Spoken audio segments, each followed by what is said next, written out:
Die Another Day left a bit of a bad mark on the Bond legacy. By this point, a lot of people had kinda given up on the franchise ever coming back to the quality it was known for in its glory days. Was James Bond just destined to not succeed in the 21st century? Most of the Brosnan era to me felt like experimenting, trying to find its footing. Had the world changed and moved on to the point where James Bond was no longer going to fit in? According to Barbara Broccoli, her father Cubby used to say, whenever you have a problem, go back to Fleming, go back to the books. So for the next project, they went back to the book that started it all. The first ever James Bond novel, which had remained unfilmed in the Eon production series, even after 20 films. The people behind Casino Royale were intent on restoring the credibility and doing right, with a reboot, taking the series back to a more serious direction again with a fresh start. The film is set very soon after James is granted 00 status.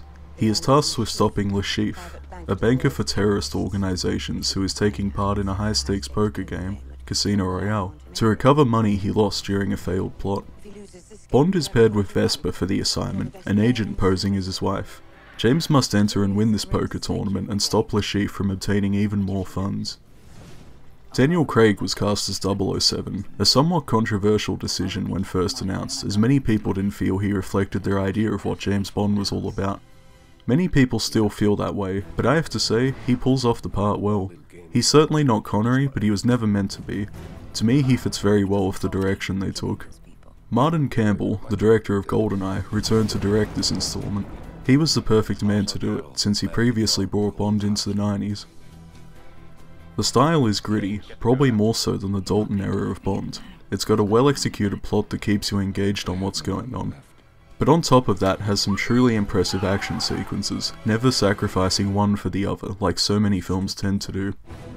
I also liked the way they used the gun barrel opening here. Instead of placing it at the start, it places a newer version of it at the end of the pre-title sequence to indicate his new 00 status. It also made the point very quickly that this wasn't going to be the type of Bond film you're expecting from the past. You know it's a well done film when they can make a game of poker feel as exciting as an action sequence.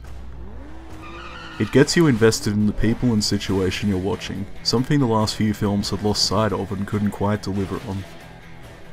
Not only does Casino Royale do a fantastic job of revitalizing Bond for a new era, but it's also just a damn fine film. This was the best installment since GoldenEye, surpassing it for me actually, which is saying quite a lot. I remember watching it the day it was released in cinemas and was so happy that they made Bond feel so right again. 007 had survived to fit a new era and proved once again there is certainly no end in sight for the legacy.